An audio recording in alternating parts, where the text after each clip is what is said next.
Today we're going to be talking about skew deviation. Skew means not parallel and not at right angles. So usually it means that it's an oblique. And in the context of neuro-ophthalmology, what it means is that we have a double image that is usually vertical and has some oblique component to it. Thus the name skew. And a skew deviation is simply a deviation that does not localize to a single muscle or muscle group or a single nerve or nerve pattern. And it's usually defined by the company it keeps because it usually means there's a structural lesion in the posterior fossa. It can be rarely cerebellum, but it can arise from anything from the thalamus all the way down to the medulla. So any lesion from the thalamus down to the medulla, and including rarely the cerebellum, could produce a skew deviation. And the way we diagnose a skew is similar to the way we diagnose any vertical deviation. We're going to do a three-step test. So, for example, the normal three-step test for a left hypertropia, where the left eye is higher, is to determine which eye is higher. In this particular example, the left eye is higher. And then we're trying to figure out, is it worse in right or left gaze? And in a fourth nerve palsy, it would be worse on the contralateral gaze, so a left hyper worse in right gaze, and in which head tilt. In this case, for a fourth, it would be left, right, left, a marching palsy. A left hypertropia worse in right gaze and left tilt. However, you should be suspicious of skew if you do any part of the three-step test and it doesn't land on superior oblique muscle.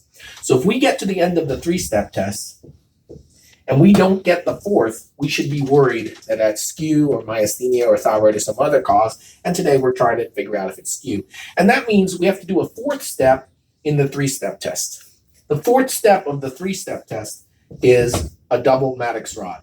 So a Maddox rod, as you know, is a series of cylinders. And what that double Maddox rod does is it allows us pinpoint of light to be projected as a line perpendicular to that pinpoint area of light. And so what we're looking for in a fourth nerve palsy is ipsilateral X cyclotorsion. But if we get the wrong torsion, or we have bilateral torsion, or we have torsion towards the hypotropic lower eye, that's really suggestive that it's skew. And there's a fifth step of the three-step test, which is we can compare the deviation supine versus upright.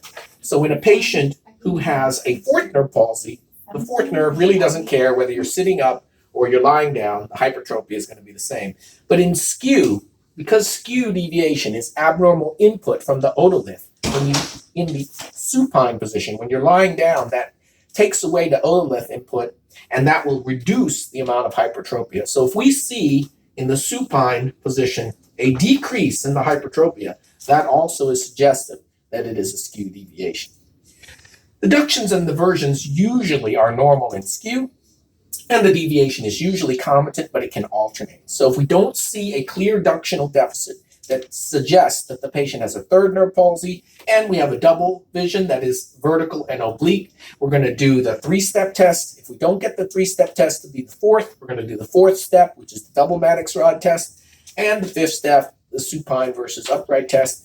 And if any of these 5 steps in a patient who has an isolated hypertropia don't suggest fourth, you should really be thinking about myasthenia gravis, thyroid ophthalmopathy, or other restrictive process, and skew. And that means looking for the other localizing findings of posterior fossa disease and imaging the patient.